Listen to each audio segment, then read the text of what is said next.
The value of an idea lies in the using of it, said Thomas Edison. And here we are with a bag full of ideas that aspire to inspire. Good morning, everyone. Welcome to TEDxKG Institution, an independently organized TED event curated by Kripanidhi Group of Institutions, Bangalore, India. We are an academic institution with legacy of 36 plus years of academic excellence and aim to change lives of students worldwide. As with any TEDx event, our aim is to bring together bright minds, to have talks that foster learning, inspiration, wonder, and provoke conversations that really matter.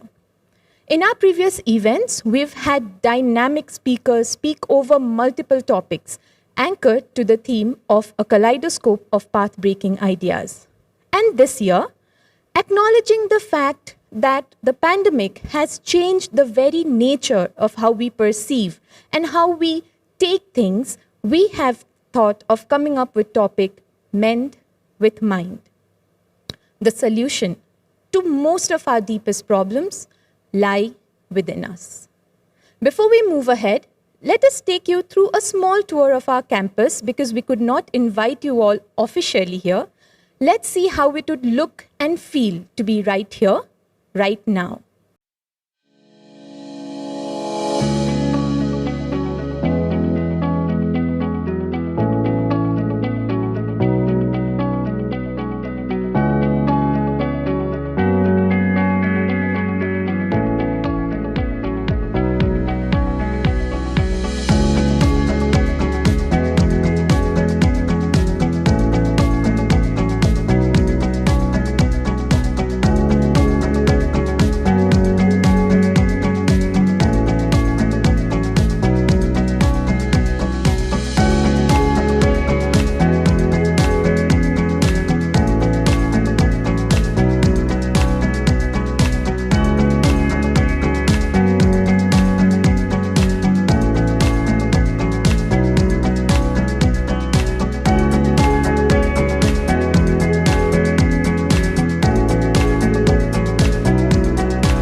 with mind.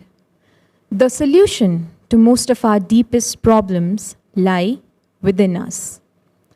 The credence obtained by the fact that the pace at which human civilization is marching towards technological advancement now is proportional to their inward dwelf is the very basis of the origin of this theme. Where we look externally for strength and healing, stories and experiences of the limitless capabilities of the mind are on the rise now. The world has finally started to derive strength from within themselves before taking it from the outside. And like they say, put your mind to it and anything is possible. So what is our mind capable of and how do we achieve it? That is what we aim to explore. Trading in unknown waters is always difficult.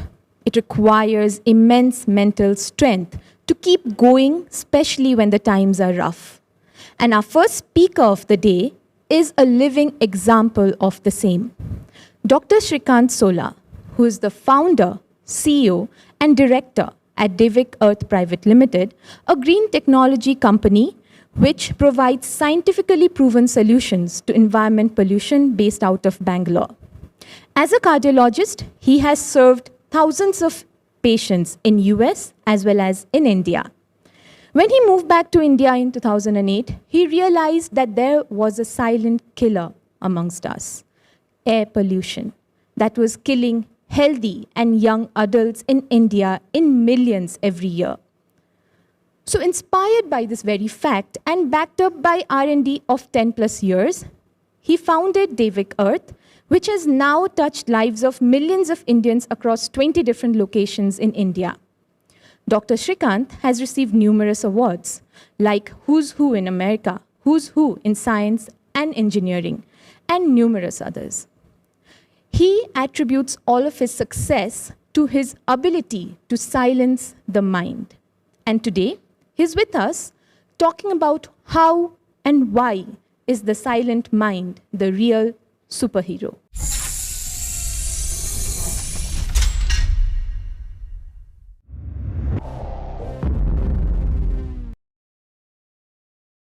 Constant activity, noise created by phones, social media, over-the-top digital content has hidden a neglected power inside of us, one that allows us to reach higher levels of performance than you ever thought possible. This hidden superpower is the silent mind. I'm Dr. Srikanth Sola, cardiologist turned startup entrepreneur, and I've been practicing the art of meditation every day for more than 3 decades. And in this conversation, I'd like to share with you simple steps that you can use to achieve the silent mind today, not tomorrow. Now, what is this silent mind? It means an awareness that's free of extraneous thoughts. And in its more advanced stage, it's a state that is free from even the impulse of thought. Now, let's contrast this with the everyday mind, what most people experience routinely. Look back at your day today.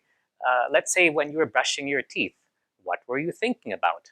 When you were, let's say, when you're eating breakfast, going to work. I'll bet you will find that your mind was not so much concerned with the task at hand, but more with something that happened in the past or an event that might happen in the future. And on top of this, there might be mental background noise, perhaps a song, a movie that you saw recently, maybe a conversation you had a short while ago, or something that you saw in the news or social media. But the result is a noisy mind, and a noisy mind is like a bucket of water, except that the bucket has holes. Now, you might think that attaining the silent mind is difficult, beyond what the ordinary person can achieve. But if you think about it, lots of people experience a silent mind all the time. A sprinter at the start of a race, a musician who becomes one with their music, a scientist about to be inspired by a brilliant idea, or a mother breastfeeding a newborn baby. If you cultivate the silent mind, you'll be in good company.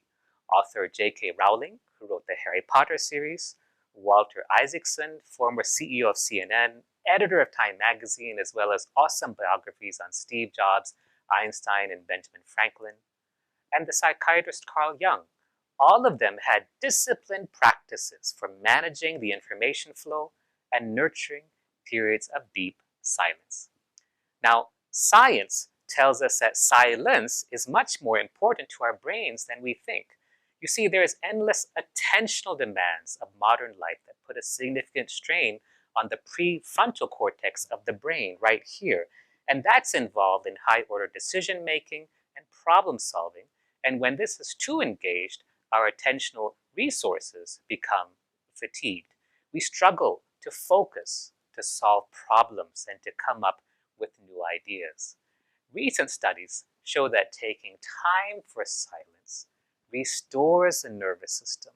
It helps sustain energy, and it conditions our mind to be more adaptive and responsive to the complex environments in which we all live. Now, Duke Medical School's Imke Kirsty recently found that silence is associated with the development of new cells in the hippocampus. That's the part of the brain right in the center associated with learning and memory. Another physician, Luciano Bernardi, found that just having 2 minutes of silence inserted between musical pieces was actually more relaxing to the heart and the lungs than even music that was characterized as relaxing. Now, when the brain rests, it can actually integrate internal information and external information in what you might call a conscious workspace inside. And silence allows your conscious workspace to process things. You see, during silence, your brain has the freedom it needs to discover its place in your internal as well as your outer world. And that helps you to think about profound things in a more imaginative way.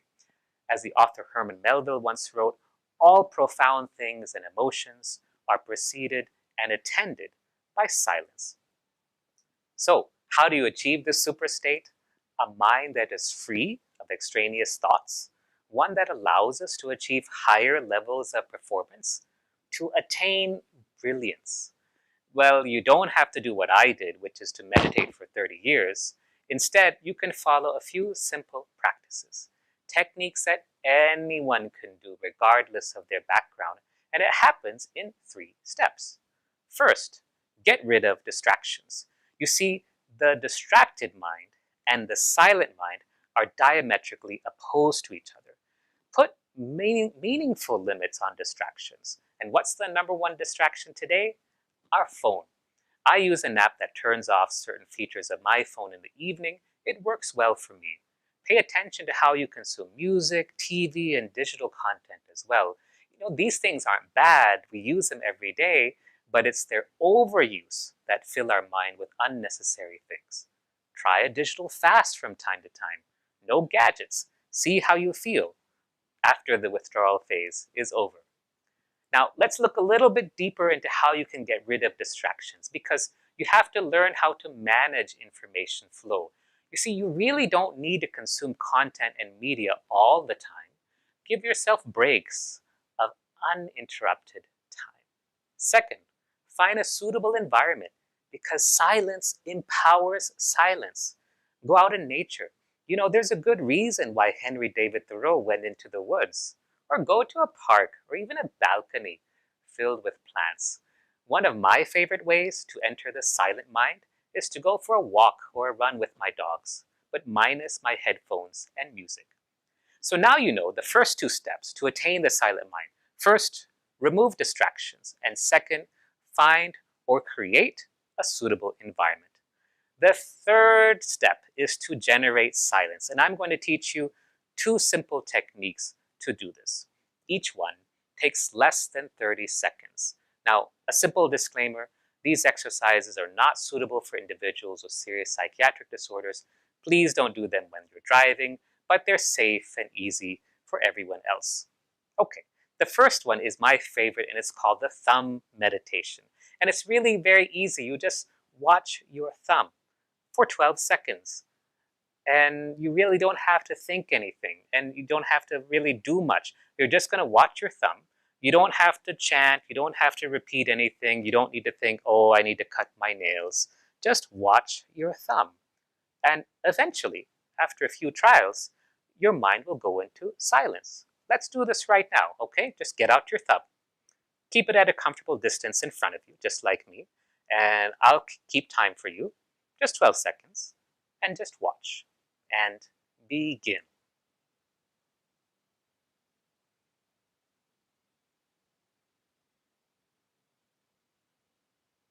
And stop. So what you'll notice is, yeah, your mind did move a little bit here and there, but it's really okay. Now let's try it one more time, okay? So get your thumb out again. This time, if thoughts come, if thoughts go, just let them go. You know, it's kind of like if you're at a train station or bus stand, lots of people will be going past you, right? But you're not going to follow each person that goes by. You're going to let them go on their way. So even in this practice, when thoughts come, allow them to go without following them across. Okay, let's do this again. Get out your thumb and start.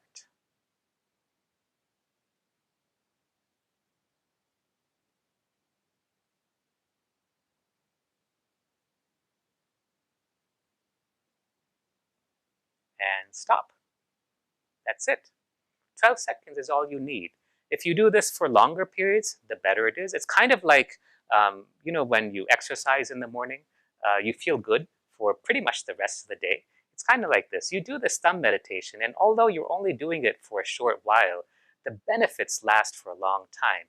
The longer you do the thumb meditation, the greater the benefits. If you do it for about 2.5 minutes, it actually becomes proper meditation. It's okay to blink and that kind of stuff. Just observe.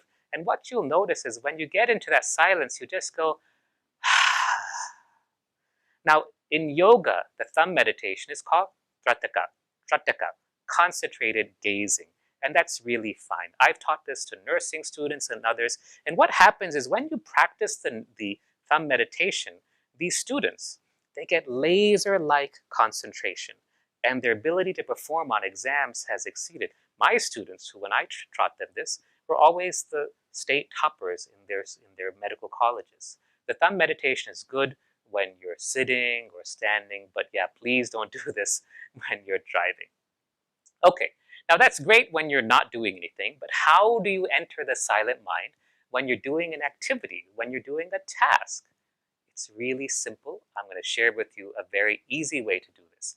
All you have to do is to do each activity as if you're doing it for the very first time and with great joy. In fact, you can even do this now as you listen to this talk. Just pause for a minute and just imagine, well, you are listening to this talk for the first time, but imagine that you're listening to any talk for the first time and you're so happy. Not just happy, but you're going into bliss. See, happiness is when you fill your stomach. Bliss is something that comes from a higher part of yourselves. So just go into great joy as you're doing every task. You could be opening a door, you could be brushing your teeth, you could be going for a walk, interacting with your friends, doing your work, whatever it is.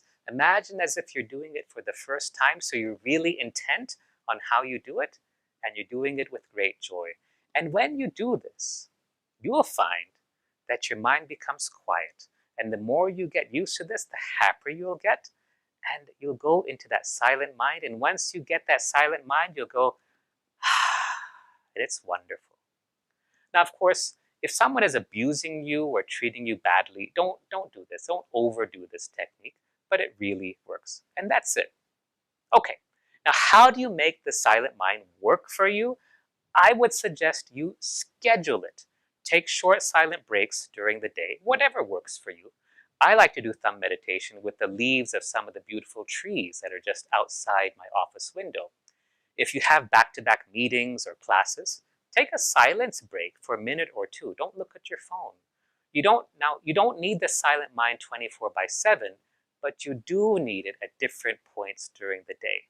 And if you're serious about living the best life possible, then you need to build silence, especially the silent mind, into your life.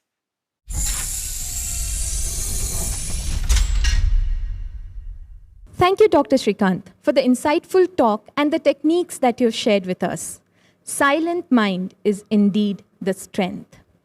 Now, when it comes to strength, most of the times, Physics comes in the forefront and the mind takes the back seat. But our next speaker strongly believes that you cannot achieve a fit body unless you have a fit mind. Mr. Yasir Khan, who is a celebrity trainer, transformation expert, and also a fitness model. He's trained CEOs, entrepreneurs, and celebrities worldwide. He's someone who believes that change is the only constant in life and focuses on transformation. He's also founded Transform Your Body, which is a group of highly qualified trainers working under him on comprehensive result-oriented programs, nutrition, and also neuro-linguistic programming. Today, Mr. Yasir is here to emphasize on the idea that if your mind can conceive it, you can achieve it.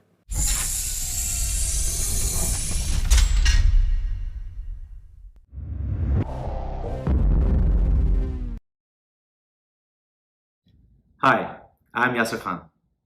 If your mind can conceive, you can achieve. There's nothing impossible in life, and this is my story. I was born in Bhopal, in Madhya Pradesh, in India.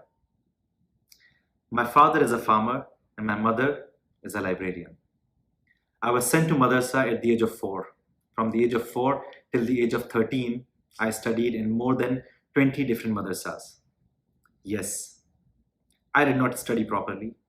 The reason was people were very difficult to deal with. Yes, they were harsh. I got beaten up. All those years. Nothing was simple. I used to wake up at 4 a.m. in the morning, and throughout the day I used to work and I used to sleep. Study, work, whatever was there, whatever the courses were there. And I used to sleep at 10 p.m. That's how I have lived my life for 9 years. Of course, later on when I was 10, 11, 12, I became very rebellious and it was very difficult to deal with me. When I became 13 years old, I decided to start training at home only. I started doing push-ups and pull-ups and crunches and squats. The reason was not to build a strong physique or have a good body, but to mentally toughen up, because I always thought that I'm very weak. I cannot achieve anything, because that's how people dealt with me. That's what they told me. Always. I was not educated. I did not study properly. And whatever the education was, that was Islamic madrasa, Islamic boarding. There was no such education which you see in today's time. So it was very difficult for me to deal with people in real life, in normal life. So at the age of 13, I started training. After seeing my dad, I've seen my dad always training very hard in akhada, in Desi akhada. He used to do all the Desi exercises, and I picked it from him, and I started training at the age of 13. When I started training, I found my escape from the reality. Yes, this was my escape. While training, I just realized that how powerful I am. I can train for 5 hours, for 6 hours, and literally I used to train for many years. I have trained 5 to 6 hours a day. I never used to count reps, sets, what muscles I'm training, if there is any recovery or something. Nothing was like that. And I just trained just to keep my mind calm, because it was very difficult for me to deal with people, to open my mouth and to open up myself, especially to tell them my story. And I was very shy.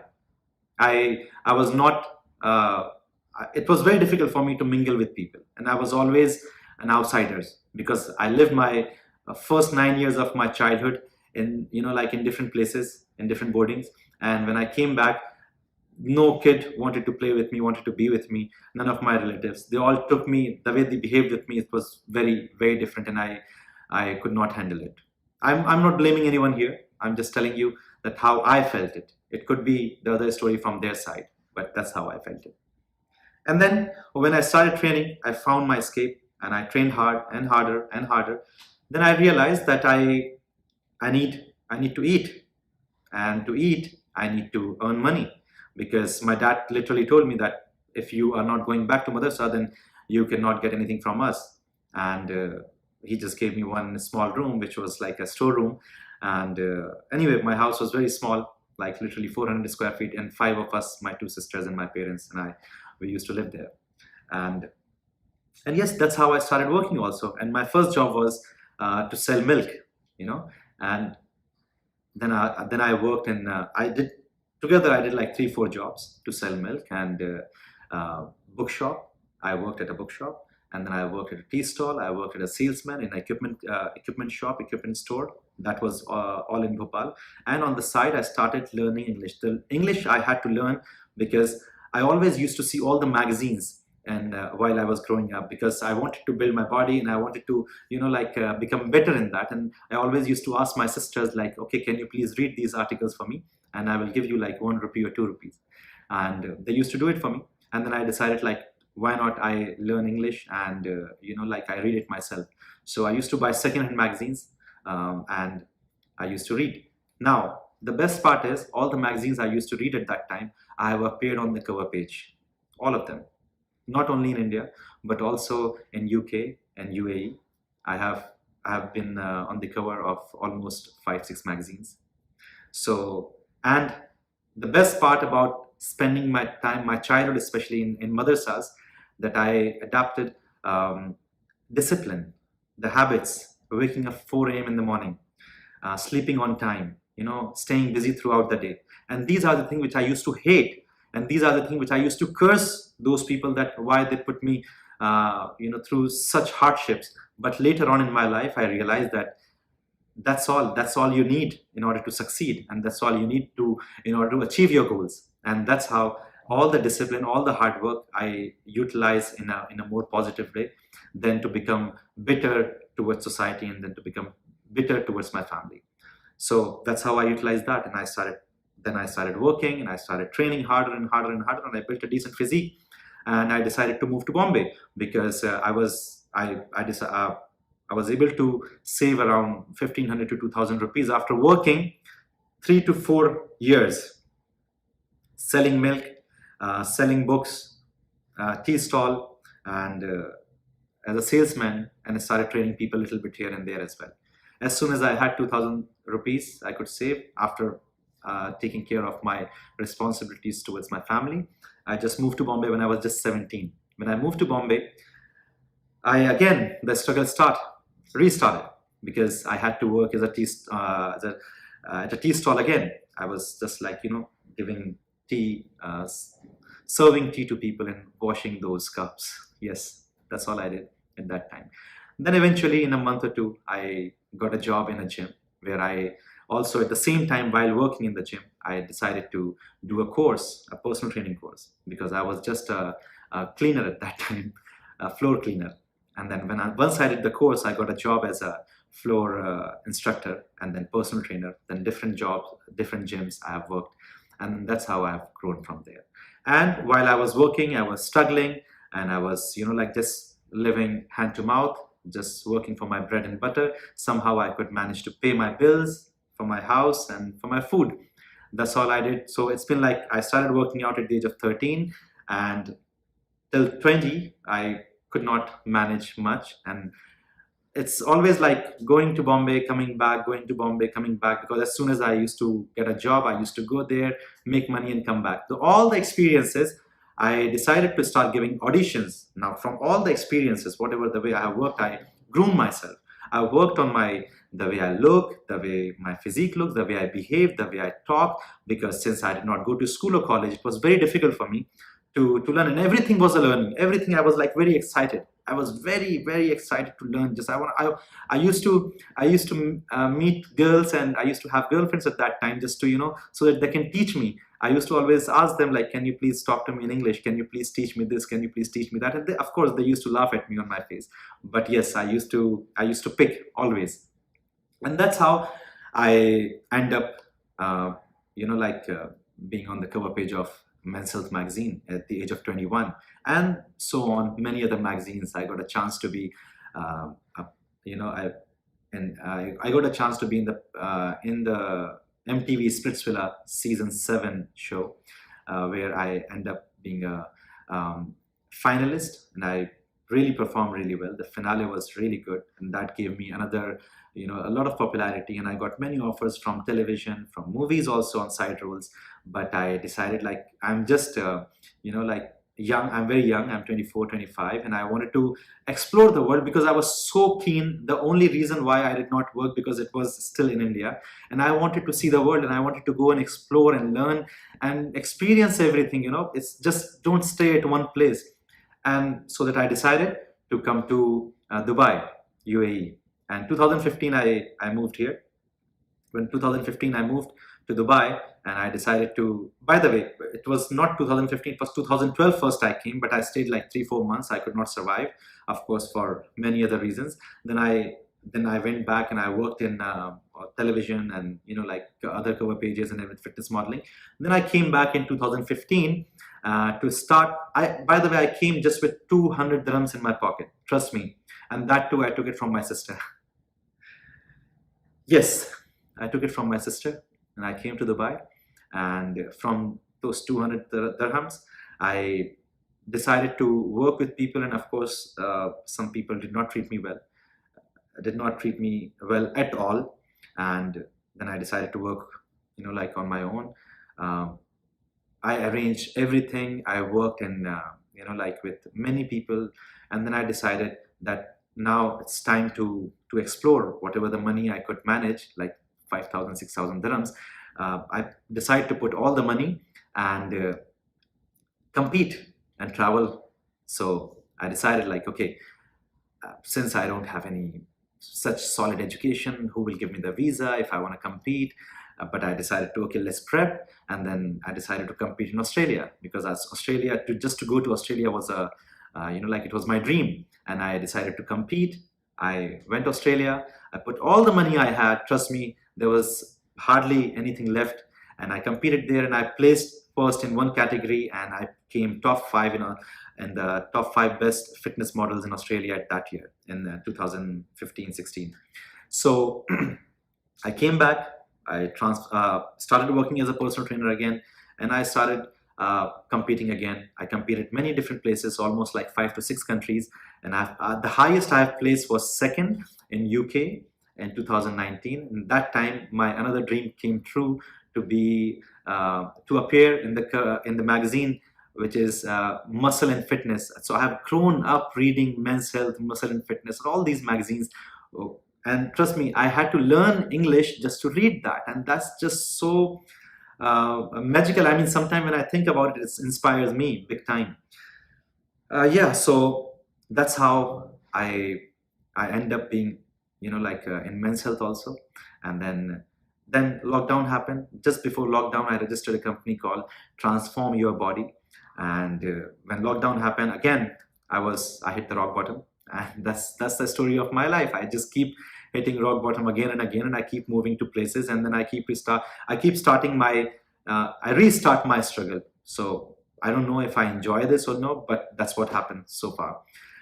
I feel it's just because I'm hungry. I'm just hungry. Whatever I did not have, all the hardships and all the struggle I have faced, whatever I did not have while I was growing up, I just want to have everything. I'm not talking about materialistic.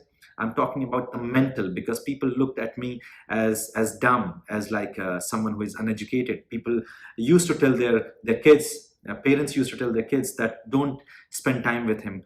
You will not pass in your exam. He will waste your time. He doesn't go to school.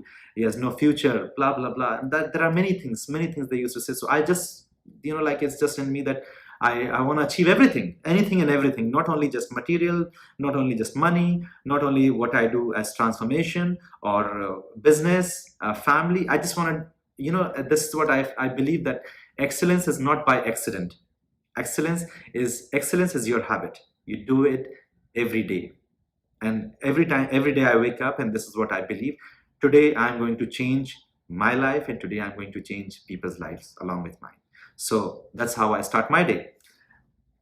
Then lockdown happened, and in the lockdown, I was, of course, I did not have much left with me, no support, nothing, and I decided to, with my close people, I decided to work on a strategy, start helping people. And while I was helping people in lockdown, I was training people online, and some of the social media pages and newspaper, they looked at that and they picked me from there and they started promoting me, like this guy is doing good and this guy is helping people at this time. So that helped. And then right after that, once the lockdown opened, I decided like, okay, I'm going to work 18 hours a day. And if I'm going to work 18 hours a day, if people pay or don't pay, I just need to utilize my 18 hours. That's it. And trust me, in 1 year, TYB, Transform Your Body, is the #1 transformation company in Middle East.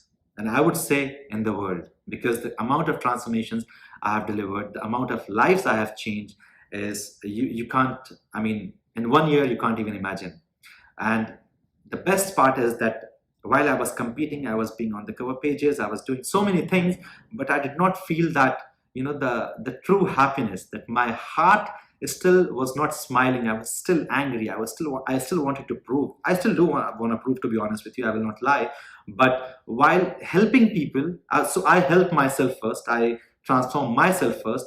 But while I was transforming others, the true happiness and the fulfillment, that's the right word, the fulfillment I've got, is there's no comparison to any other feeling. And that's why I do what I do, and that's why I transform people, and that's how I connect with people. Now there's the best part in this whole story is that if I did not go to madrasa, if I did not struggle and gone through all the hardships, I would not reach where I have reached today. So from the start till where I am and where I'm going to go, what I'm planning to do is just so phenomenal, and it inspires others. So how people usually ask me, like, how do you transform people? What is that secret? Because there are so many trainers, so many nutritionists, and they have so much knowledge. They are very highly educated. But what I do, I just share my vibe. So this is what I do. I just share my story. I just share that nothing is impossible, because people who are 100+ kgs, what they believe, they don't want to know the technicality of nutrition, technicality of training. They just want to know how to move. They just want to know how to get up. They just want to know how to wake up early in the morning. They just want to know how to move. They just want to know how to believe. They just want one person to make them believe in themselves. And that's what I do. And that's why my story is very strong and inspiring thousands and millions of people, I would say. Because I believe each client of mine is a torch for me. So if I transform one person, they transform millions of people. And social media is such a strong tool, it's a superpower. If you know how to utilize it, if you utilize it for the betterment of people, for the betterment of society, to inspire people, to motivate people, you can change the world. And that's my dream, to change the world. That's my vision, to inspire people in this lifetime. Before I die, I want to make, whatever, small or big, but I want to make a change. I want to make a change in people's lives towards a better, healthier, stronger mind and body. So thank you very much. I'm Yasir Khan, and I'm just getting started.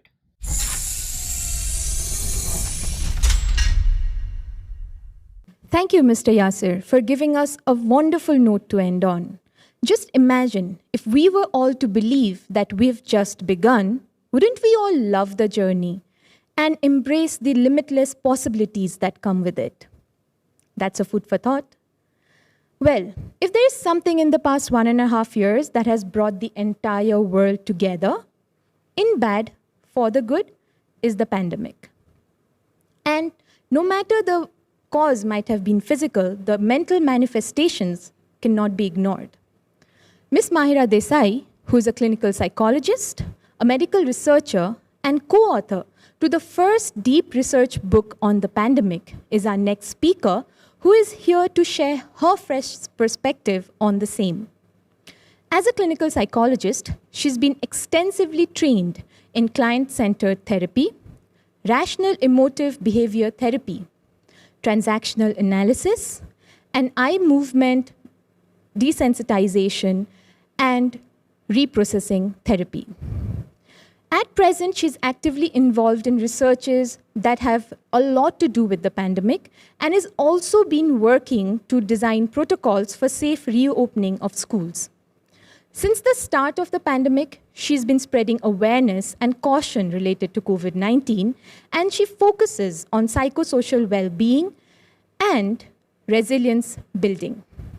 Today, Ms. Myra is speaking on how we can embrace the new normal, the 4A, 4C way.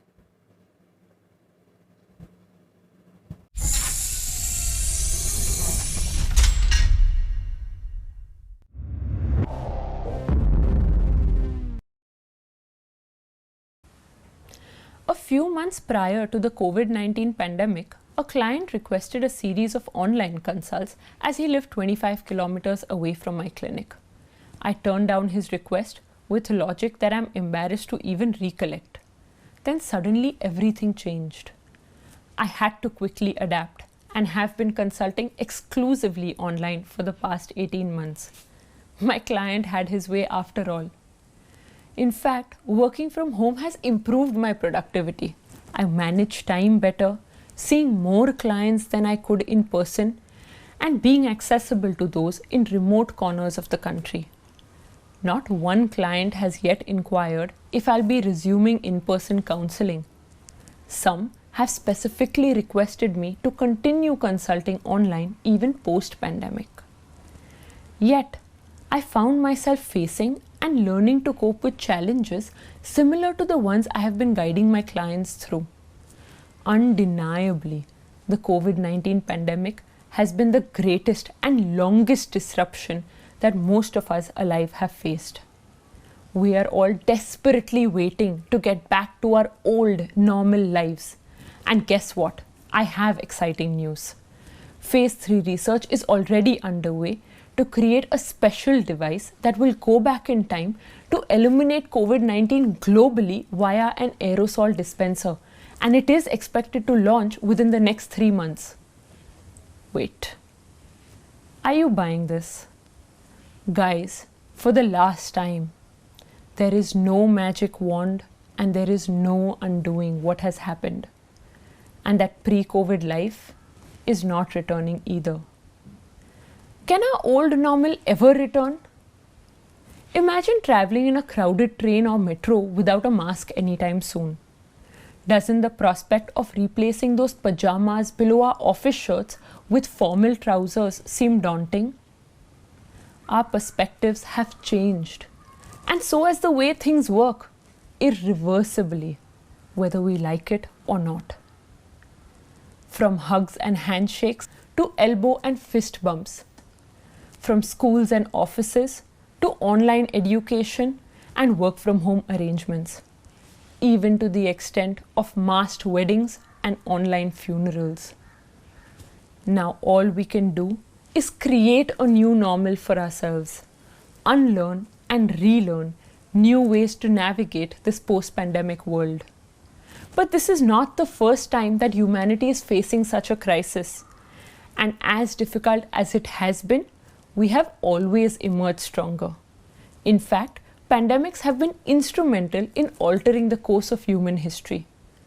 Over 1500 years ago, the Justinian plague wiped out over 50% of the then population. Until then, the Roman Empire had seemed invincible.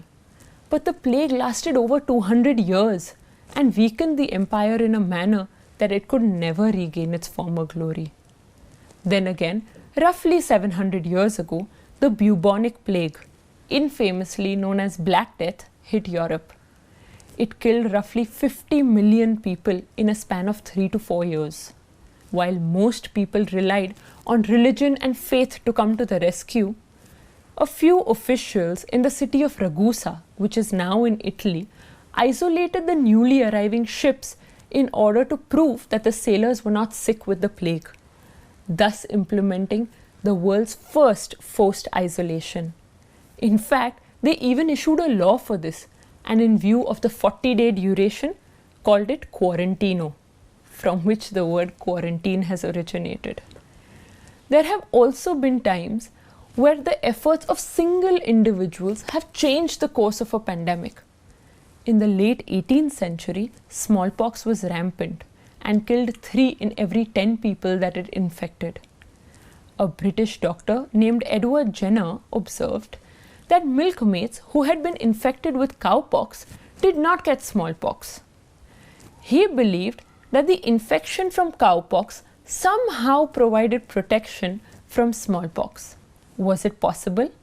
As an experiment, he took cowpox secretions from a milkmaid to inoculate his gardener's 8-year-old boy. Although he did have mild sickness, the boy did recover. And guess what? He was immune when exposed to the smallpox virus. Those were the humble origins of vaccination. 200 years later, in 1980, smallpox was finally declared eradicated. Pandemics have also been times of inspiration and brought out unparalleled creativity in many. In 1606, when the London theatre shut down due to a surge of the plague, Shakespeare penned the famous Macbeth, King Lear, and Antony and Cleopatra, some of the greatest contributions to literature which many of us study even today in school. Just decades later, a mathematician fled to the countryside to escape a major plague outbreak that hit London.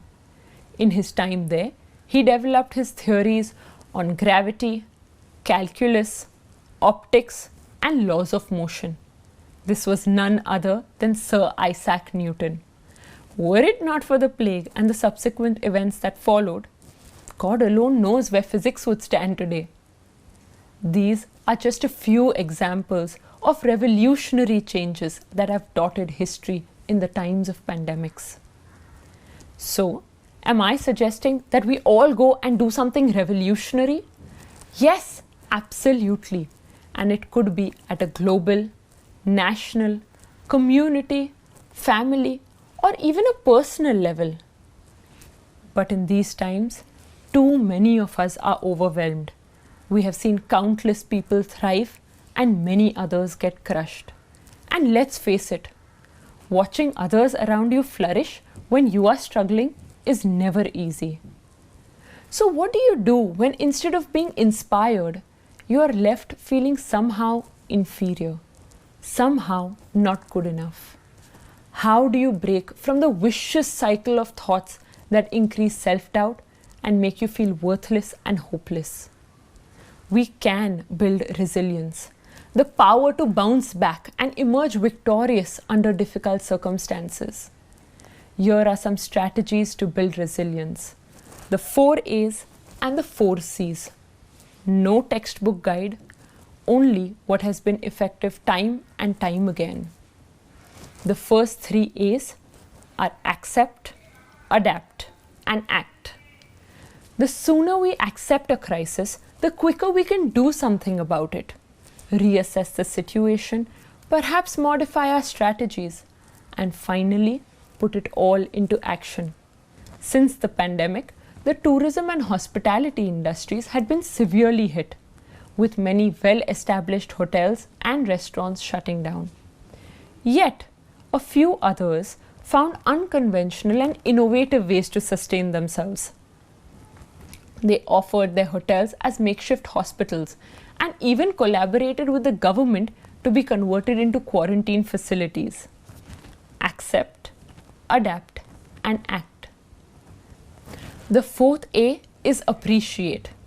Somehow, it is always easier to observe what is missing rather than appreciate what we have. Those who make gratitude an attitude can appreciate the goodness in their lives. They can see the glass half full, despite all the suffering and hardships. Imagine having to survive the pandemic without a smartphone and internet. Definitely something we appreciate. We are also ever grateful to the scientists and the healthcare workers who have worked against time to develop, research, and get a vaccine approved in less than a year. Prior to this, the fastest this had happened was 4 years. This time, we've developed over 5 vaccines in less than 12 months. And yes, vaccination is our best weapon in this war to end the pandemic. Now, let's explore the 4 C's. The first C is control. Simply put, in any given situation, There are factors within our influence and control, and there are factors which are not. Focus on what is within our control, on finding solutions rather than focusing on problems, and on turning obstacles into opportunities. During the early phases of the lockdown, a few liquor companies in Goa quickly adapted their gin distilleries and their breweries to be able to produce hand sanitizers. This ensured that their business continued to flourish even when bars were closed and alcohol distribution was prohibited over the coming months. The second C is compassion. Resilient individuals display empathy and kindness towards others as well as themselves. We have seen glimpses of extraordinary all around us. From sourcing remdesivir vials, hospital beds, oxygen cylinders for strangers, to converting taxis and personal vehicles to offer ambulance services, or even bravely donating plasma after recovering from COVID-19, or buying medicines and groceries for our elderly neighbors. We are all witness to the extraordinary power of human connection. And that brings me to the third C, connect. These are times of physical distancing, not social distancing. Reach out to family and friends. We're social animals after all. Technology has allowed us to connect virtually to maintain that human connection we all crave so dearly. Whether it was reaching out to long-lost friends or connecting with far more relatives over those virtual birthday parties. Unfortunately, many have even lost loved ones in this pandemic, and traditional mourning rituals have been disrupted. We need to share and be there with each other to grieve and heal in these times more than ever before. Emotional, nurturing, dependable, and supportive relationships help build resilience. Finally, the fourth C, care for yourself. Look after yourself. I know it sounds like the typical social media post, but I can't emphasize this enough. 8 hours of sleep, timely and healthy meals, regular physical exercise, mindfulness or relaxation practices, and maintaining regular routines is proven to boost productivity and mental health. Yet, there is often guilt associated with prioritizing self-care over other chores. Self-care is not selfish. It is a responsibility. Remember the aircraft announcement of putting your own mask first before assisting others? Now let's quickly recap the strategies, the 4 A's and the 4 C's. The 4 A's: accept, adapt, act, and appreciate. And the 4 C's: control, compassion, connect, and care for yourself. Finally, resilience is not something we simply inherit. Just like a fit body, staying resilient requires regular and consistent efforts. Change is inevitable. Whether we embrace it and triumph or crumble and struggle to cope is a choice each of us must make. Undoubtedly, we are all going to be forced out of our comfort zones. If there is even one challenge that overwhelms you, face it. You never know how victorious you might emerge. If there is even one idea that you feel passionate about, pursue it, however small or big it may seem. You never know where it may get you. Besides seeing patients online, I did something else in this pandemic that I could have never imagined. Write a book. The book, written with Drs. Swapnil and Rajesh Parekh, is the world's first deep research book on the coronavirus. When Dr. Rajesh Parekh first discussed the book concept with me back in January 2020, I was excited and yet daunted that it was an impossible task. Why? We were given 2 weeks to complete the manuscript. Just for reference, typically it takes 6 months to write a book, and thank God I wasn't aware of it back then. 2 weeks and a first-time author. And to make matters worse, I have pedantic tendencies. I take much longer and tend to rework each sentence over and over and over, never feeling it is good enough. With tons of caffeine, incredible family support, and an overarching fear of letting my co-authors down, somehow 3 weeks later, we had the first draft ready. A year and a half back, I could have never imagined the way my life has unfolded. From being a psychologist and medical researcher to an author, to an invited speaker on international news channels and forums, to even becoming an advocate of online counseling, now reassuring new clients about the same apprehensions that I once held, to celebrating birthdays with homemade banana cakes and blueberry muffins that I learned to bake during the lockdowns. And finally, after all this, to see my mother being most proud of my ability to bake perfectly thin, round, fulka rotis.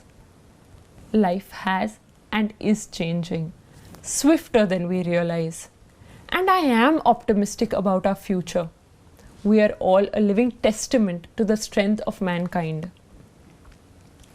Each of us has faced a crisis, maybe many of them, unprecedented ones even, and we have overcome them. When faced with a challenge, we all have capacities beyond our imagination. We owe it to ourselves to give our 100%, to embrace the changes and the challenges that lie before us. And perhaps in the process, we may move from simply coping with the pandemic to mastering it. Thank you.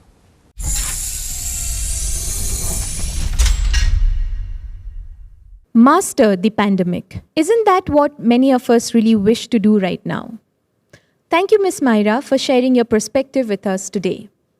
And talking about mastering, when it comes to mastering anything for that matter, be it skills or situation, doesn't our mind have a really big role to play? As they say, your thoughts could make or break you. We put our mind to something and it is never impossible. And our next speaker is actually an example of that, and a very good one also. Dr. Ravinder Singhal, an IPS officer who dreams of bringing about change in the society with effective policy making. He has a career that spans over decades in diverse domains and is also part of the UN peacekeeping mission at Kosovo. Not just that, he's also India's first police officer in the age category of 50 plus years to become the Iron Man in 2018. Today, Dr. Singhal speaks out of his experience and tells us why we should let our intrinsic drive lead our minds.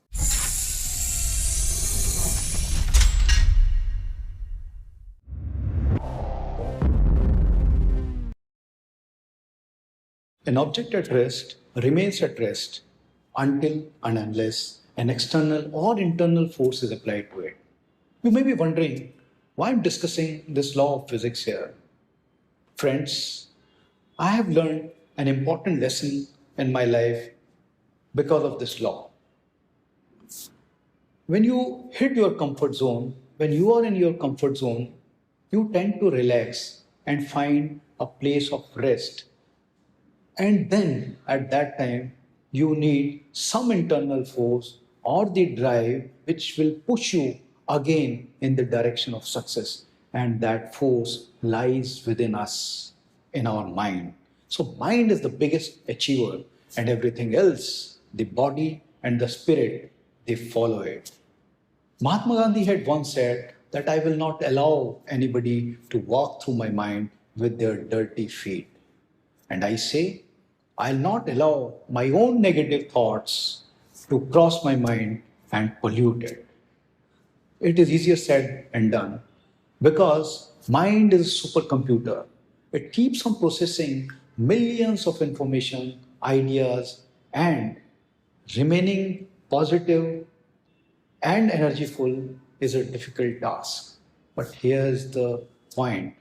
If you are able to handle your mind, if you are able to train your mind to accept the challenges, you will always be a winner.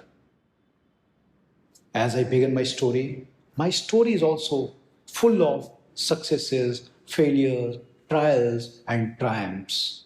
But I never give up because I trained my mind and befriended it to only look for success and accept the challenges.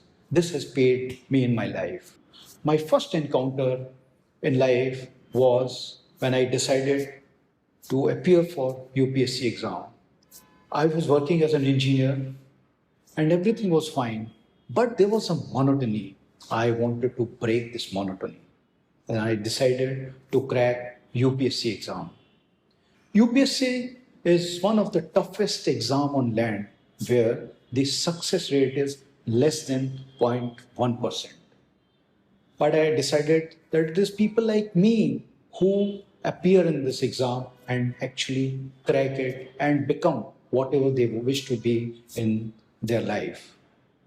I sat at home for 1 year and it was only me, my books, and I had to compromise on social life. I was almost cut off from everything or the outside world. I prepared for 1 year and dedicatedly prepared for it. But there were times, there were lows when I was questioning my own strength and why I'm doing it. That time, I thought that this is a challenge which I have accepted. I am responsible for it, and I will now, if I've decided this, I will go for it and crack. Friends, in 1 year of my preparation, later, I cracked this exam and became IPS officer. Oddly 20 years in service, I performed my best and dedicated my whole service to the nation. But again, there was a comfort setting in my life. I thought of exploring myself in some other field, and that field was sports. I thought that when youngsters they have so much of energy and people of my age who are entering into 50, why can't they do all these things which the youngsters do? In fact, I had interaction with the youth and with people of my age. Mostly I found a lot of difference in my interaction with the youth and people of my age. Youth were full of energy and they wanted to do something new. They wanted to achieve new heights. They wanted to try new things. At the same time, people of my age, my colleagues, they were thinking of giving up, slowing down in life. I was not ready to accept this slowing down in life concept. Incidentally, that was a time when my children were becoming teenagers and they were full of energy. They wanted to do something new and get the best of education they were thinking of. I decided to prepare for sports at that time. One of my friends told me that there is an event called Deccan Cliffhanger is coming up in the month of November 2017. I discussed this with my coach whether I'll be able to do it or not because I had not done this long distance cycling before that. I had few months, so I started preparing for it. I explored more about the event and I also interacted with few cyclists, what techniques I should be using when I was doing this event. They told me some nitty-gritties about this event. So I started visualizing also because visualizing I had been using since long. And in this technique, I would run the whole race in my mind till the end from start. On the day of event, on 4th of November, I started it early in the morning at 5 o'clock. I kept on moving throughout the day. There was a lot of temperature variation and hills were there, then slopes were there, inclines and declines. And I kept on moving till afternoon. But then I found my energy levels declining. At that time, the mind played an important role and it always kept me and my body driving. So that push was coming from the mind, which was so very important. That is why when I say our mind should be strong, then At such critical moments, you need that strong mind, that positivity, which can give you energy to challenge. I continued this, and on 5th, at around 7 o'clock, I reached Goa. This gave me immense satisfaction that I could finish this race in 38 hours. You may be wondering that if in such an event you need some break or sleep, but if you take those breaks, then you overstep timing and then you may be disqualified from the event. I didn't want to take that risk. That is why I did not take big breaks. Also, after a few hours of finishing of the event, my body started realizing, or it realized, that there were pains, there were injuries. This did not happen initially because mind did not allow my body to register those pains. This is the power of mind. Few months later, again there was an urge to do something new, to explore newer of myself. Then I decided to do something which is difficult, which many people have not even tried. One day I was called to felicitate an athlete who had just returned after doing a triathlon. During interaction with that athlete, he told me that he has done Ironman, and I was not aware much about what Ironman was till that time. He stated that Ironman is an activity where you have to do 3 events, and each event has a cut-off time, and it starts with swimming, which is 4 kilometers, then cycling, which is 180 kilometers, and finally you have to run the complete marathon, that is 42 kilometers. And for complete event, they give you 16 hours. When I calculated, it was 226 kilometers which were to be done in those 16 hours. It was a big challenge. First, I had to convince my mind and register into my mind whether I would be able to do it or not. I knew it will say yes. When I got the response, then I said, I must do it. I started preparing for this event. It was to happen in the month of August. For that, I had few months. So I started preparing. The most challenging thing was swimming, because for this event, swimming had to be done in open water, either in sea or in lake. I had a phobia, let me admit this, of water and that too in open water. To overcome that phobia, I started swimming in all the open waters, that is, all the lakes in and around Nasik, where I was posted at that time.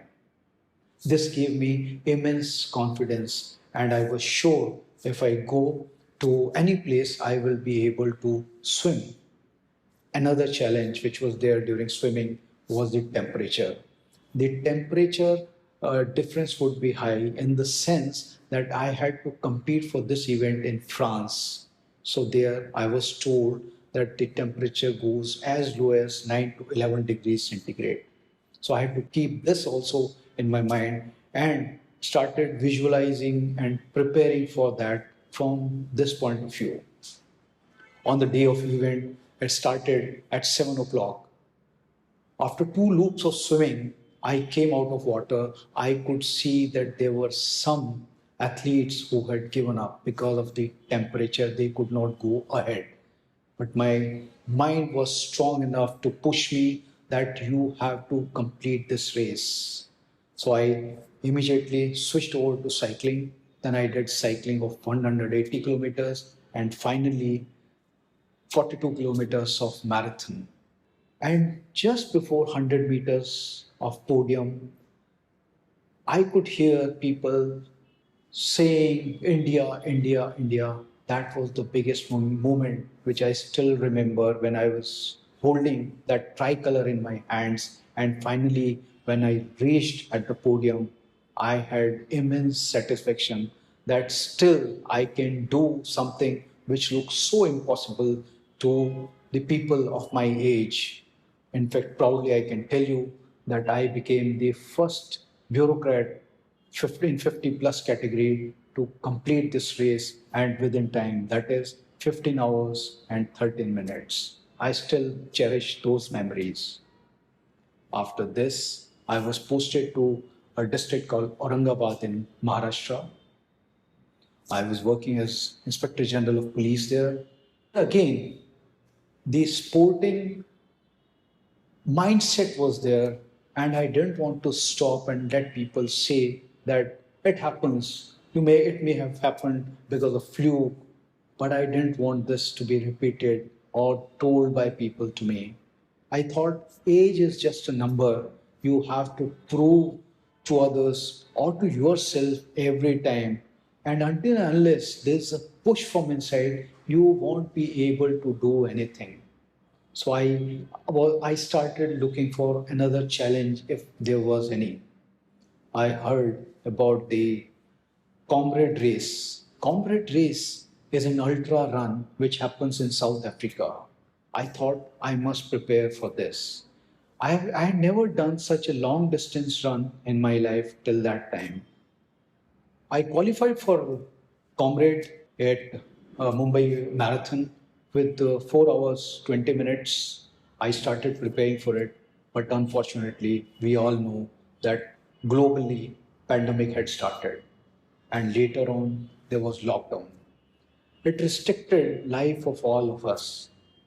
I was wondering whether I'll be able to run this ultra marathon or not. But still, I did not lose hope. I kept on moving and kept on practicing for this. I had a stretch of 130 meters at my residence and started preparing on that only. One day during preparation, I kept on running and I did not realize that I had completed 21 kilometers on that day. That boosted my confidence and I thought 90-kilometer run is possible. There were many restrictions from administration and all the athletes, they were preparing inside or wherever they could get chance to prepare. At times, if I could get chance, I would go out, do some hill runs.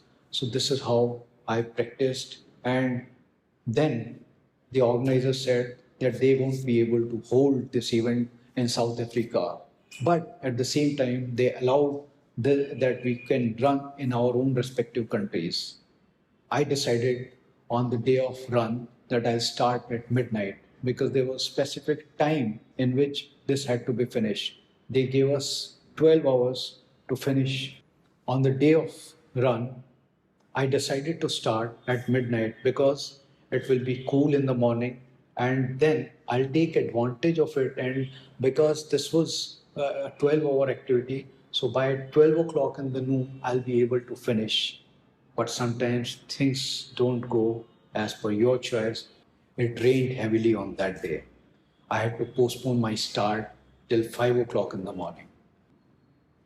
I started at 5 a.m. in the morning, and during the run, after around 40 kilometers, there was a change in weather. It became dry and later humid also. There was a lot of sweat and an urge to stop, but my mind did not allow me to do so. It was pushing the body. I was taking help of my physiotherapist also. And finally, I kept on running. I didn't give up. By around 6 o'clock, I could finish this race. And after finishing this race, I found that things are possible and we cannot always find things as per our choice, or things will happen or fall whatever we feel. It doesn't happen that way. So we have to circumvent, find our own ways to reach to our destination. This is what happened on that day, and that was the biggest lesson in my life, that you have to innovate ways to accept the challenge or complete the challenge which you have decided. And if you have decided so, your mind and all the powers will push you towards that goal, and they will be there with you till you achieve your goal. This is the story I wanted to tell you.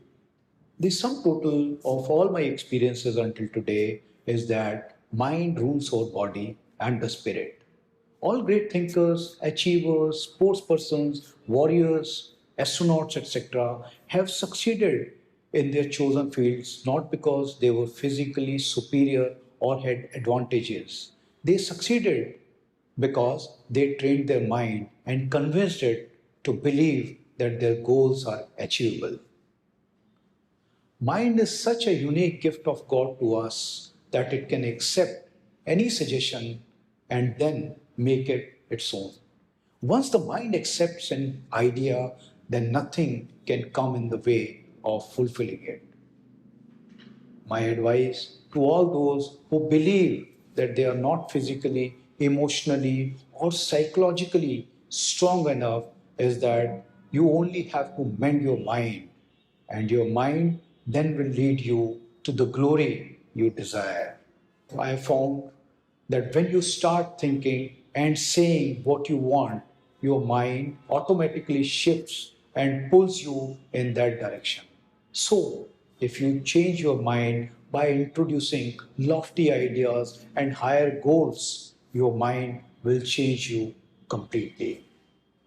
In conclusion, I would say that you have to realize that we live our entire life first inside our minds and then enact the same in the external world.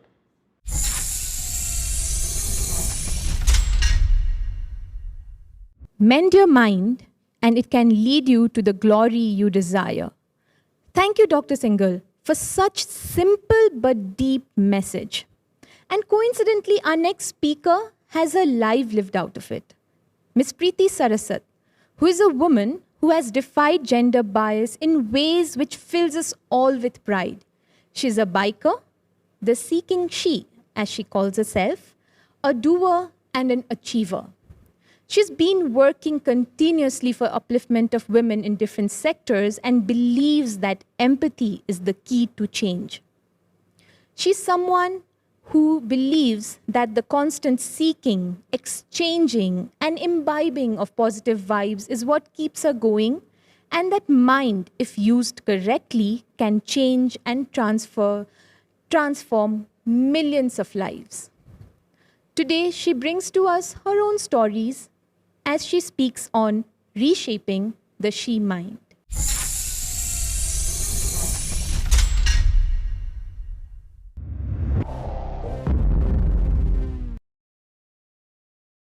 Hi, I'm Preeti Saraswat and I call myself a seeker.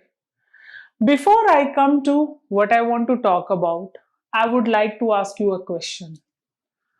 What is the first thing that comes to mind when you wake up? Some of the women would say to prepare tea, breakfast, tiffin for the kids, my husband, or maybe the meeting I have to attend in my office, or the important thing or any event that's supposed to happen in their family that day. What thought come to me? The thought that comes to me is that what will I gonna do today that will fulfill me and allow me to contribute to the society? With contributing, by changing and evolving, we are changing the world and things around for the coming generations. I believe that I am a motorcyclist, a mother, a wife, a sister, a daughter, and a friend. I am a woman raising the next generation, living a balanced life between my work, family, and my passion. So let me share my story. Being born in village in my maternal grandmother's house, I was brought up in Delhi, the national capital. Since my dad was serving in the army, my mother used to take care of us. So the schooling, I did my schooling from Kendriya Vidyalaya, where all, the kids from all across India study. And as you know, when we are friends, we talk about everything. We talk about landscapes, We talk about food, we talk about culture, we talk about festivals. And that is always used to bring out the curiosity in me to visit all those places, exploring all the villages, all the towns, cities, and tribes of India. Since childhood, I had this dream of exploring the details that my friends used to share with me when school used to reopen after every summer vacation. However, the scenario at my house was entirely different. My dad took voluntarily retirement to take care of us, his land, his brothers, his parents. He was not always here with us in Delhi. It was only my mom, my brothers, and my sister. Since my father was no longer serving in army, so we had to move out from the government quarters. My dad purchased a house nearby the school. Even though we were supposedly on Delhi in Even though we were supposedly in Delhi, our surroundings were very much like a village. And here I'm referring to the social setup and mentality of the people living around us. In fact, it was actually a village of Delhi having majority of Jat families living. Being born in a conservative Jat family in a region where women are expected to stay quiet and conservatively dressed at all the times. Right from gender biased upbringing to gender biased knowledge sharing, we women were told to do certain things that defines womanhood, that I termed as default. Our fathers, our brothers, even our mothers, our society are all busy to tell us how to wear, what to wear, how to bow down, how to just keep going, etc. etc. We are taught to bear pain and stay quiet. Female dependency on males for finances has been a major drawback in rural areas. Most of you must have witnessed the domestic violence. I have seen when I was small, I have seen a woman being beaten up just because she asked something from her husband. And it was something related to the daily needs, not the luxury. So, this woman being dragged and beaten up by the husband in front of the whole family. The point, however, was not the commodity she asked for, it was about challenging her husband's authority. Now, is there anything we can do about it? Have we done anything about it? Rather, do we need to do anything about it? So, here I would say I was lucky. Somehow, my nanny, my mother, both were the silent rebels. Rebels with the right reasons for the right causes. I was nurtured by them with stories, cases, examples of how one should not just take punches on the face. Because you can either keep the pain, sadness, and stress and stay sad your whole life, or you can face those challenges and prove the world that you can do it. So, very soon I realized it's all in your mind. The body will behave the way you train your mind. People will respond the way you behave. Society will only change with your actions, triggered by your mind and your mental strength. This may sound very cliche and very ghisa pita, but then the problem of suppressing women have been old and ghisa pita as well, and there has been hardly any solution to it.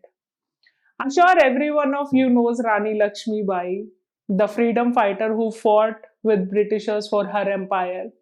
My own Rani Lakshmi Bai moment happened when I stepped into that zone, which is generally perceived as men's zone, which was biking. Going distances on my own and learning, feel carefree for some times and then comes back to my womanly duties. People often ask me that why do I ride? Why did I choose to ride motorbikes? But yet people ask. Since each of us is very different, we express ourselves very differently. Some of us uses art to express, some of us paint, Some of us uses music, some of us dance, and I express myself by riding my motorbike, going to the places, exploring. I ride. When I go to different places, different terrains, it gives me a different perspective. It shows me how minuscule and insignificant my problems are. On the other hand, how beautiful and vast our country is, how diverse our culture is, and yet how we are connected as human beings to one another. Human life is so dynamic, and we need to maintain balance. There has to be a constant movement. That's what bike teaches us. Moving ahead along with the balance. Each day, doing new things, learning more about us, about life, about our goal. Each day is a gift to fulfill yourself and to contribute. So, whatever we do in our life, we do it first for ourselves. Even if we are taking care of our children, we become parents because we wish to be. No kid call us and tell us to create a life. Once we know our purpose, we think of our family, then society, and then we turn it to contribution. Whatever we do, if we know our why, our purpose, we can focus well and thus easily reach the outcome we have set for ourselves. That is when I created my Women Motorcyclist Forum, which is called as Indian Women Riders. The one and only motive was to reach out to other younger women, girls, and fellow moms, to empower them, to strengthen their mind so that they can seek for their calling, the real calling. What does she want to become? A question that I asked myself once, and it took me almost a half decade to figure it out. What I should be. Being an HR postgraduate, have been working in corporate, was running my own boutique. Yes, I took my own time to figure out what I really want to be. And today, here I am speaking to all of you. I am able to share my thoughts, as today I am crystal clear about my goals, my thoughts, and my purpose of life. In the course of my bike travel, I have discovered many things and constant changes within myself in terms of perceiving things. Sometimes a community could look dangerous but can turn out to be soft and helpful.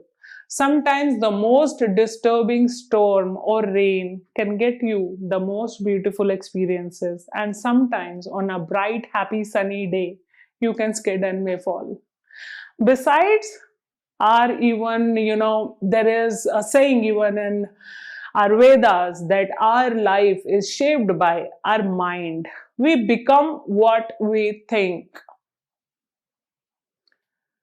Let me tell you the reality.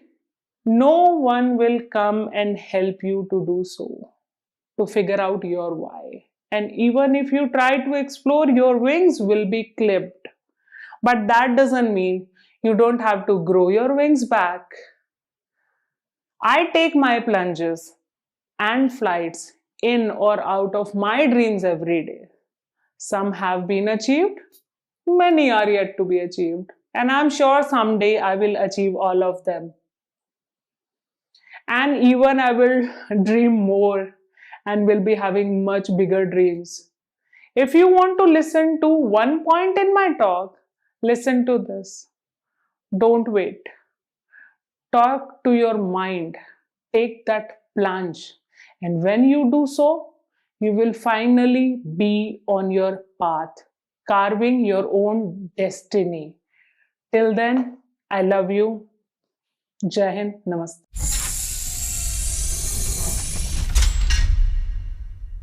Life is unpredictable. Storms may bring smile and sunshine may bring gloom. So that's why don't wait. Listen to your mind, train your mind, and go for it. Thank you, Ms. Preeti, for this new and fresh perspective on life. Our next speaker is also a strong woman, a woman of substance, and a strong advocate of mind power. Ms. Khushbu Sundar wears a hat of being an Indian actor, a producer, and a politician. She is amongst some of the known faces in the country who has created a niche for herself in the South Indian cinema with her career spanning over 2 decades and so. She's not just a trendsetter when it comes to fashion or as an actor, but she has also advocated on gender equality across genders throughout her tenure. She's someone who strongly believes that if you can train your mind, if you can control your mind, you can achieve anything. She's a successful producer who's often considered to go out of the way but still get success with the new ideas that she comes up with. And today, she's with us with her Mind speech.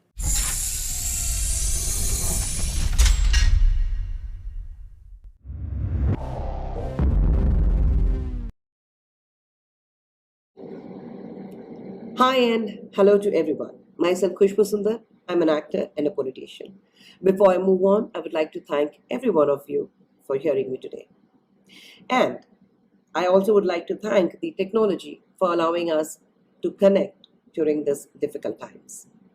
Well, we are going to discuss about mind today. You know what we have in this upper deck? We're going to discuss how it can change our mindset or our lives. Yes, the argument is going to continue whether to be successful, you should allow your heart to rule your mind or your mind to rule your heart. I think it's very important to understand when to apply your heart and when to use your brains. Before I move further, I would like to start with a simple quote by Buddha. Our life is shaped by our mind. We become what we think. And I very firmly believe in that. Imagine what this life would be without so many people we know who have succeeded in life had they not allowed their minds to keep them strong and move further despite facing rejections and failures. Imagine this world without Abdul Kalam. Imagine this world without Tendulkar. Imagine this world without Virat Kohli. Imagine this world without Muhammad Ali. Imagine this world without Mary Kom. Or imagine this world very recently without Mirabai Chanu. Or for a filmy buff like me and you out there, imagine this life without Amitabh Bachchan and Rajnikant. Pathetic it would be, right?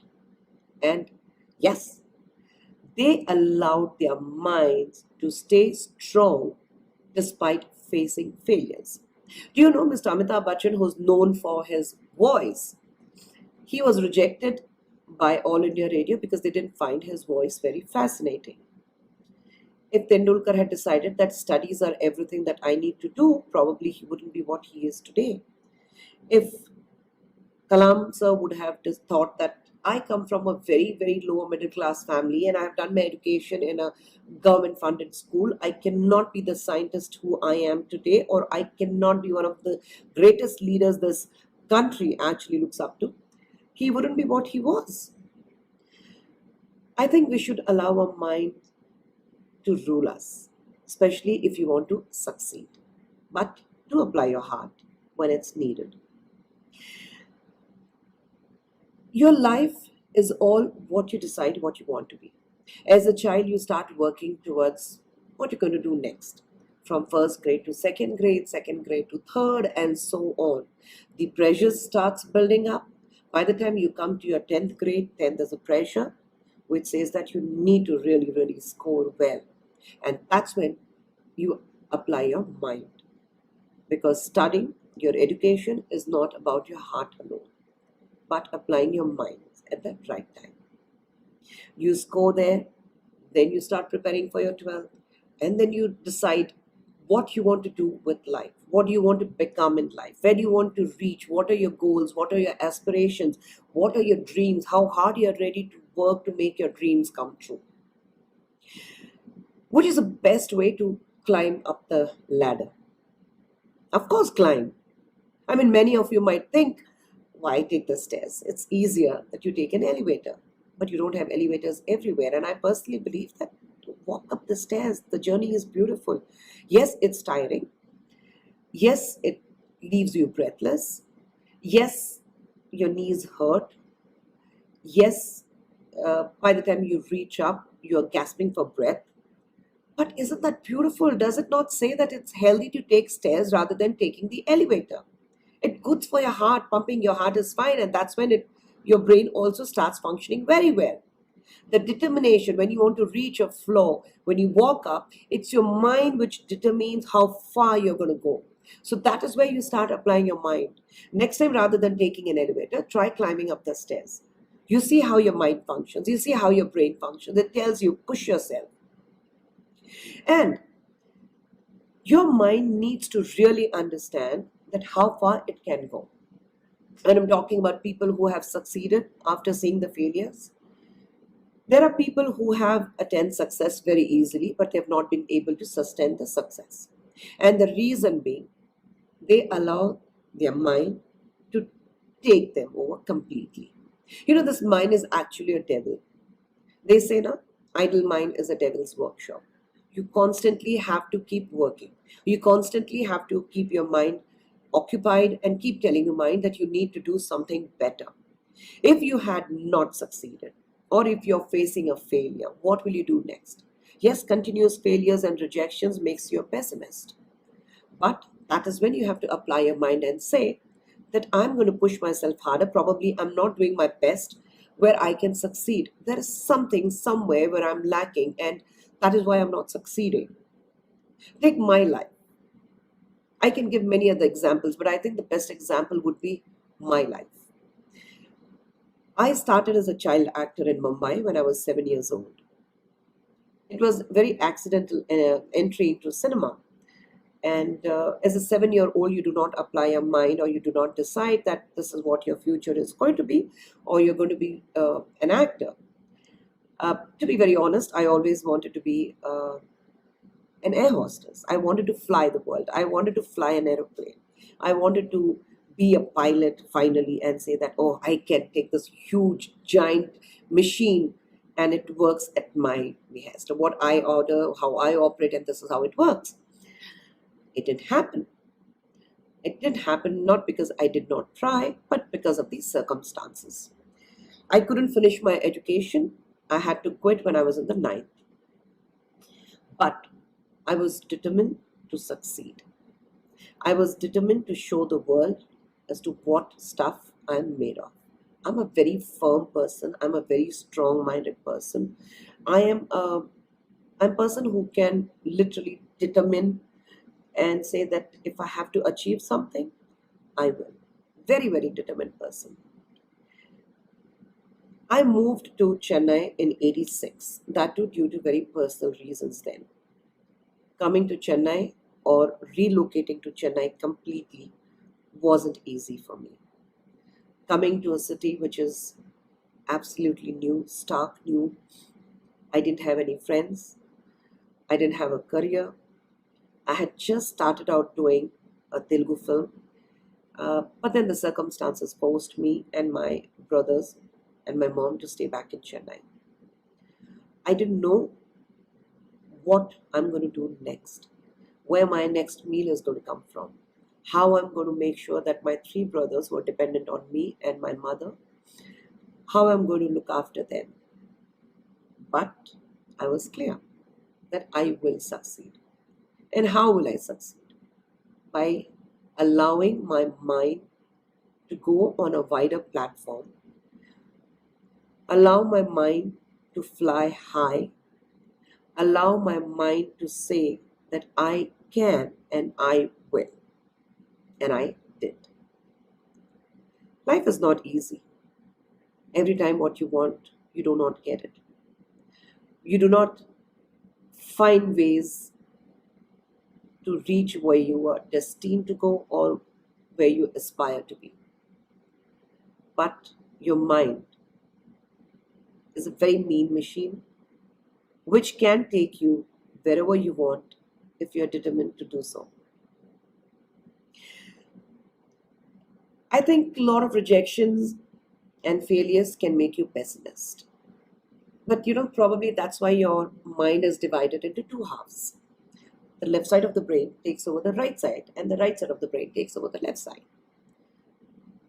Though you say that which was the first organ which was formed in your body, it's the heart, it's the brain that needs to function well for the heart, because from your mind, it sends a message to all different organs of your body that this is how you have to function, and it functions. That's a basic science.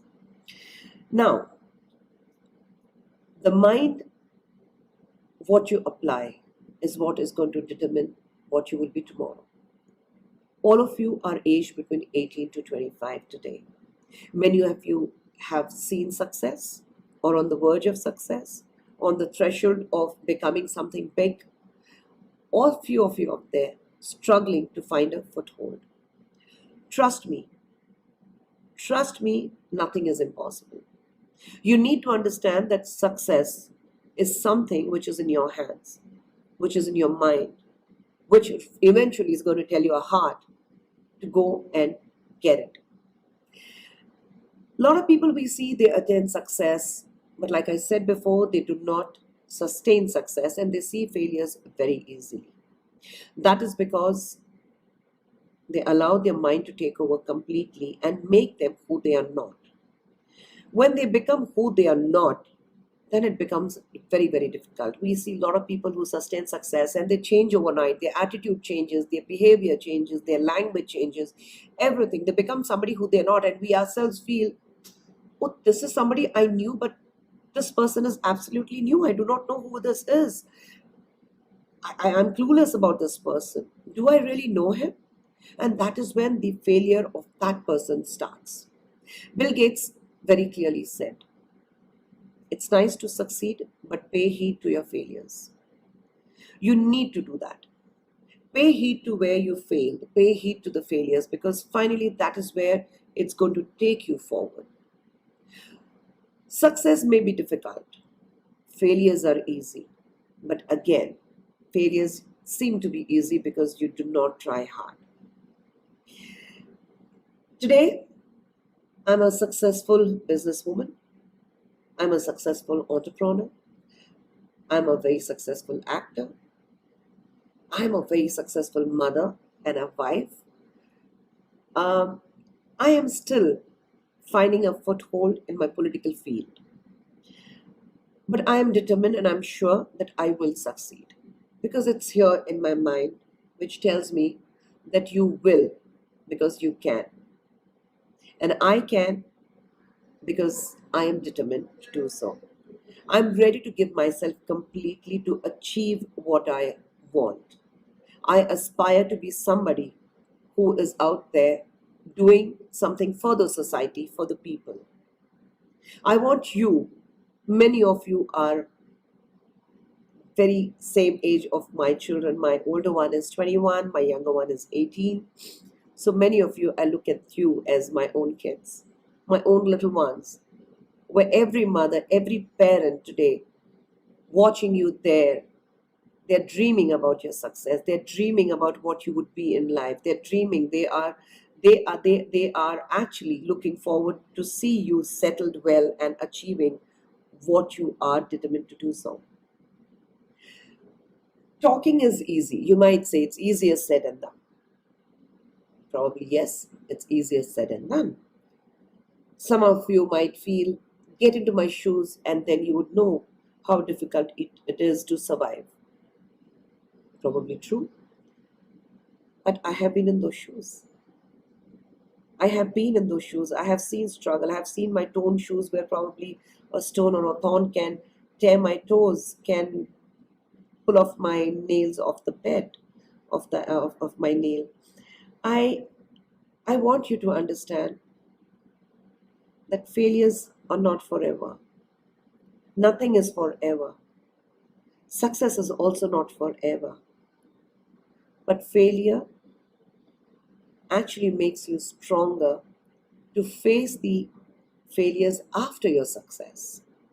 From success, it'll come down to failure, and then you battle harder to go up in life to become successful again. We together, we can do it. You, with your determination, you can do it. And when you are listening to me as I speak, Many of you would have asked your mind to float, go on a different zone altogether, go on, want to do something else. Multitasking is what we talk about, what we say. Yes, you can multitask, but it's very important that you apply your mind to one particular thing at a time, because otherwise you will not be able to do justice to either of it. Not what you're planning to do or what you're doing now. Applying your mind at the right place at the right time is extremely important. I speak because I have been there. I speak because I have done it. Nothing is impossible if you decide here. From here, let it go to your heart, and let your heart again go back to the mind and say, yes, what you're doing is absolutely right. Go out, look for opportunities. One failure does not mean that the doors are shut. It means it's going to open many doors for you to showcase your talent, to show people what you are capable of. It is going to tell the world, it is going to push yourself against the wall, against all odds, and say that I can do it because there's so much in me to give. Go out, do it. Your mind is your weapon. Your mind is your strength. Your mind is yours. Your mind is your best friend. Your mind is your success. Your mind is also your failure. Apply it rightfully. Apply it at the right time. Apply it at the right place. Mind games, yes, but with care. Thank you for listening to me. Do not forget, if there's a will, there is a way. And I see a lot of willpower in all of you, all these young children who are ready to fly high, break the glass ceiling, tell the world, here I come, because I truly deserve the success. Because I worked hard, I have applied my mind to be where I am today. Good luck, my little ones, and all the very best. Fly high.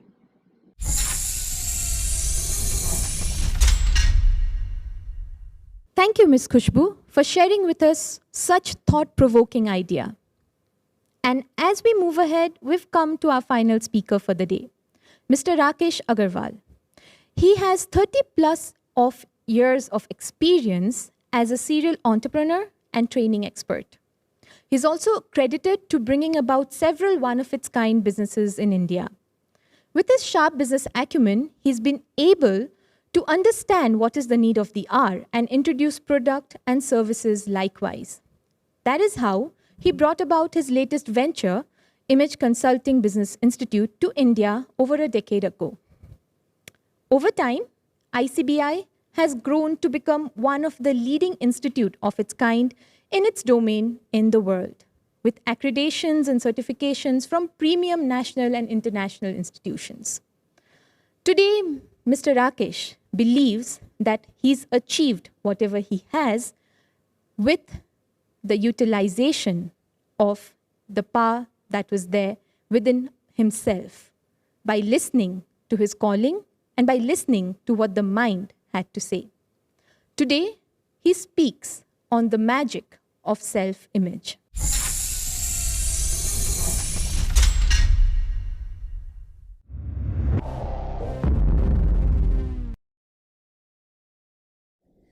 I'm sure you have all heard of stories of people who had no formal education, very humble background, no exposure, nothing of any significance really in their background. But they went on to become hugely successful. Some of the wealthiest people in this world. And their stories are published everywhere. Books are written about them. And why not? They deserve that. And everyone else who wants to become like them deserves to read about them. But you know, there is another side to it.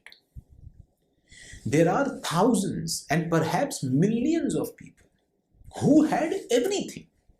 the best background, the best exposure, the best formal education, best everything that you can think of, yet they could not do it. But you see, nobody knows about them because their stories are not published. Books are not written about them. But let me tell you, there is as much or perhaps even more to learn from stories of these people. Because that is what will make you believe that it is not the background or the education or the exposure that matters. What matters is something totally else. Well, I am one such story. I was born in a rich family. I had the best international education. I was surrounded by people who were hugely successful business people in different kinds of businesses. Yet, I could not do it. Yes, I had all the trappings, everything that you can think of. I was really well liked by people. I was very intelligent. In fact, I left my home, I left my family due to some personal issues without any money, without any backing. So after that, I didn't have money, but I still had everything else. But yet, I could not do it. I started several one-of-its-kind businesses in India. And most of them are hugely successful today as a concept. But I was not able to become successful in them. In fact, some of the people who were associated with me in those businesses, who came from very ordinary background as compared to where I came from, went on to become some of those people which I talked about initially, hugely successful, very wealthy. So how did this happen? If I say I was not jealous or I was not resentful, I will be lying because I was. But the biggest thing is, I could not even figure out why. I kept on justifying by giving many reasons, by giving many excuses. Oh, this is why they would have been able to do it. This is why I could not do it. But I was just not able to figure out in reality what happened. Then few events happened in my life which gave me that clarity. Suddenly everything was crystal clear. And when that happened, instead of jealousy, resentfulness, I started feeling admiration, respect for those people because now I knew what they had. So here is what happened. I have been overweight for 45 years of my life. When I was 10 years old, I had jaundice, severe jaundice. You know, like doctors said that now only pray to my parents. They did. And then what happened? I survived. But I started putting on weight as after effect of jaundice. Maybe all those vitamins, maybe that 4 months of liquid diet. And it started acting on it. And I started gaining weight. I believed that I started putting on weight because of jaundice. And I lived with this lie for the next 45 years of my life. Did I try many diets? Yes. Did I try different exercise routines? Yes. But it didn't work. I was also a heavy smoker for almost 30 years of my life. You're talking about 30-40 cigarettes a day. But guess what? In the last couple of years, I have quit smoking. I have lost 20 kgs. And I am on my way to lose maybe another 5 kg to come to my ideal weight. So how did this happen? Suddenly, when it never happened before. I realized that I had done some research. And one thing caught my attention, where someone said that if you want to quit smoking, if you want to lose weight, you have to first become a non-smoker, a healthy, thin person in your mind. Your identity has to change. And once that identity changes, everything will change.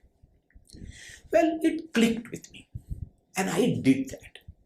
And I also read that what is the test, whether this identity has actually changed or not. So the test is very simple. You go to a party, you go to a get together, somebody offers you some unhealthy food, some junk, something very sweet, or somebody offers you to have a smoke. Now, if you say, I can't smoke, I have quit smoking, or I am on a diet, I can't eat this, that's a proof that that identity change has not happened. Because what would a non-smoker say? A non-smoker would say, I don't smoke. What would a healthy thin person say? They will say, I don't eat this. This is not my food. So I started forcing myself to respond like that. And suddenly I realized that that did the trick. I lost the weight. I quit smoking. My all healthy, vital signs became more healthier. I mean, today I became almost like, I wouldn't really say an athlete, but very close to that.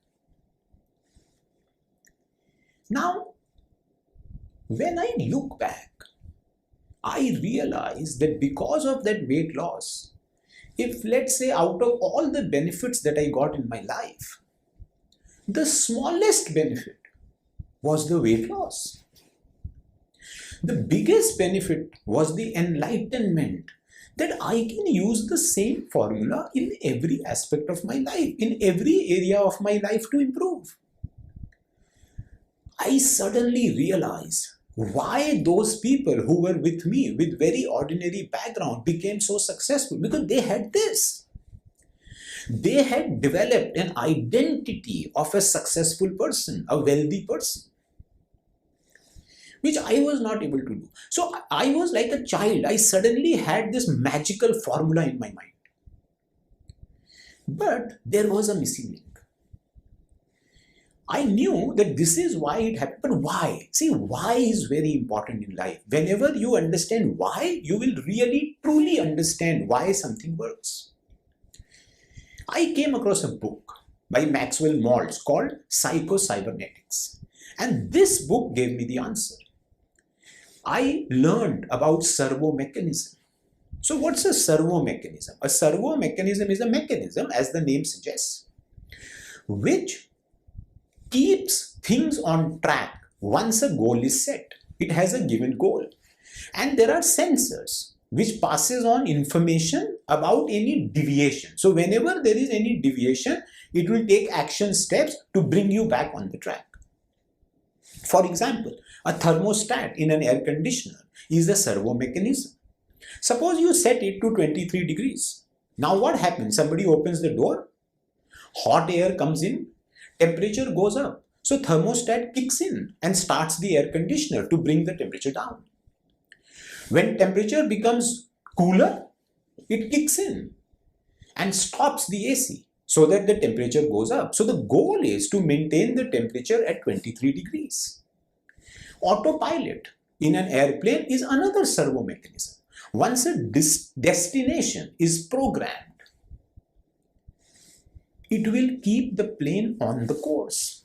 Due to wind, due to storm, if the plane goes off course by a few miles, it will perhaps reduce the speed, increase the speed, change the direction, make higher thrust, or whatever that it is required to bring the plane back to the course. It works on its own. And your subconscious mind is a servo mechanism.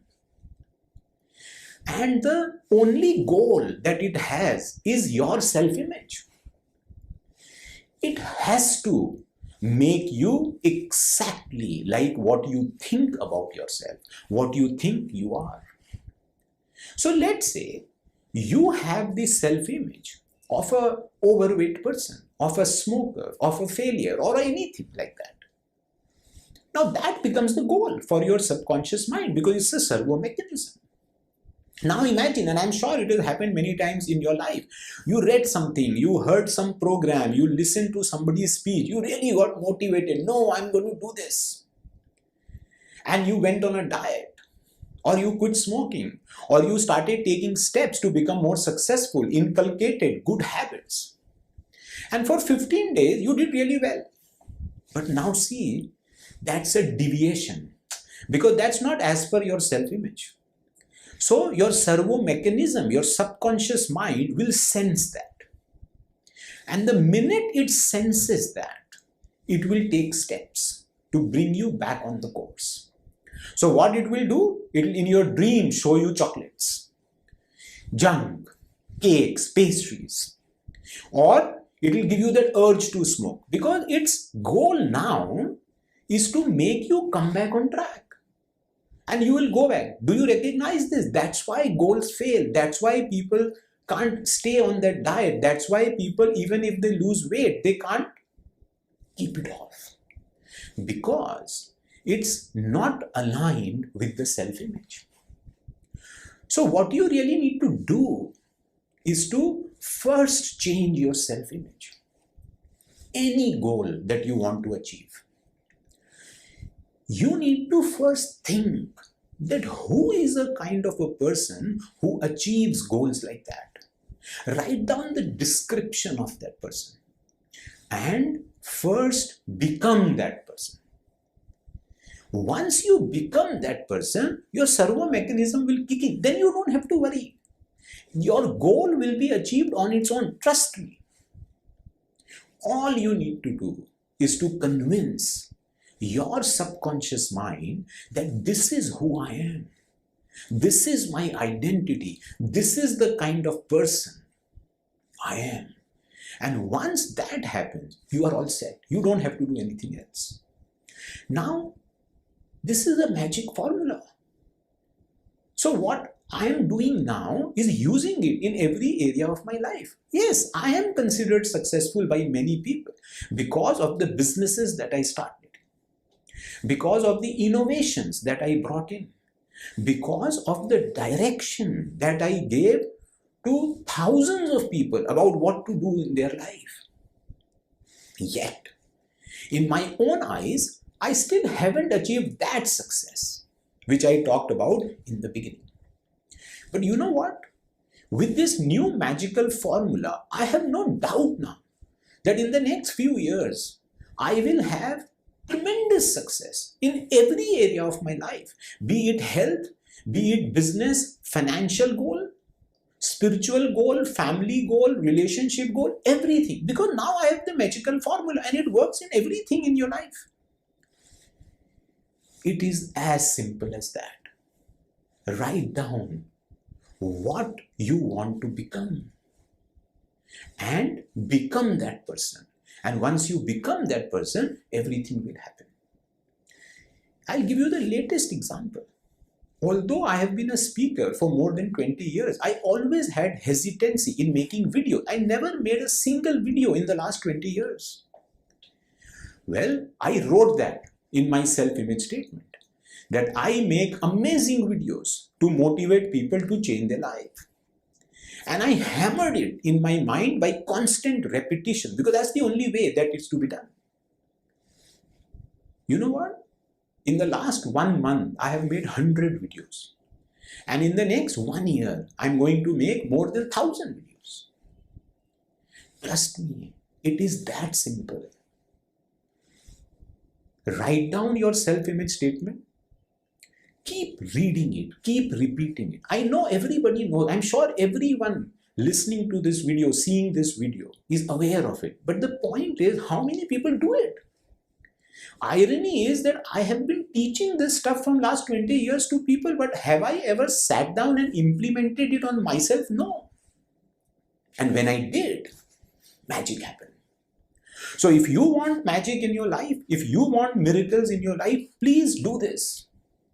And I would like to end by saying that in life, you never get what you want. You get what you become.